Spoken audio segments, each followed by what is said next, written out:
మీద ఎంత బురద జల్లినా, ఒకవేళ క్రైస్తత్వాన్ని దూషించినా, ద్వేషించినా, ఖచ్చితంగా దేవుని ప్రజలుగా మేము అంటే రూఢిగా స్పందించం, రాజకీయ పరంగా మేము వెళ్ళాం, దేవుని ప్రేమతోనే మేము స్పందిస్తాం.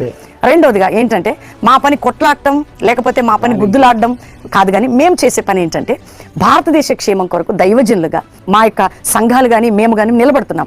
భారతదేశ క్షేమం కొరకు ప్రతి చిన్న పెద్ద భేదం లేకుండా సేవకులు, విశ్వాసులండి కొన్ని సంవత్సరాల నుంచి, గత కాలం నుంచి, రెండోది కరోనా టైంలో ఎంతగా దేశం కొరకు ప్రార్థన చేస్తున్నారు.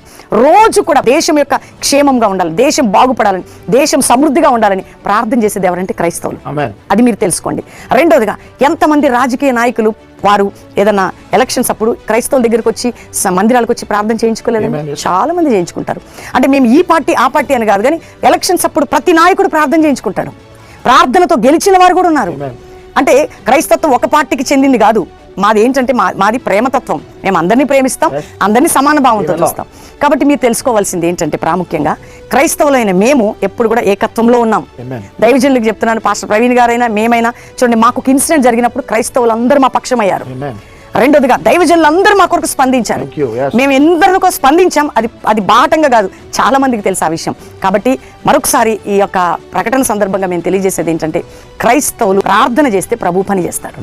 రెండోది క్రైస్తవులకున్న మంచి లక్షణం ఏంటంటే సేవాభావంతో పనిచేస్తారు, ప్రేమతత్వంతో పనిచేస్తారు, త్యాగభావంతో పనిచేస్తారు. ఎక్కడ చూసినా క్రైస్తవులు మేలు చేస్తారు, కానీ కీడు ఎవరికి చేయరండి, హాని చేసేవారు ఎవరూ లేరు. కాబట్టి మా యొక్క దైవజనులు క్రైస్తవులుగా మేమందరం వర్ణిస్తూ ఉన్నాం.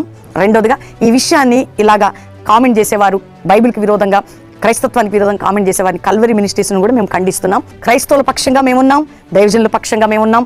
కల్వరి మినిస్ట్రీస్ ఎప్పుడు దేవుని కృపను బట్టి క్రైస్తవుల పక్షంలో, దేవుని సేవకుల పక్షంలో నిలిచి ఉన్నామని నిర్ధారణ చేశాం.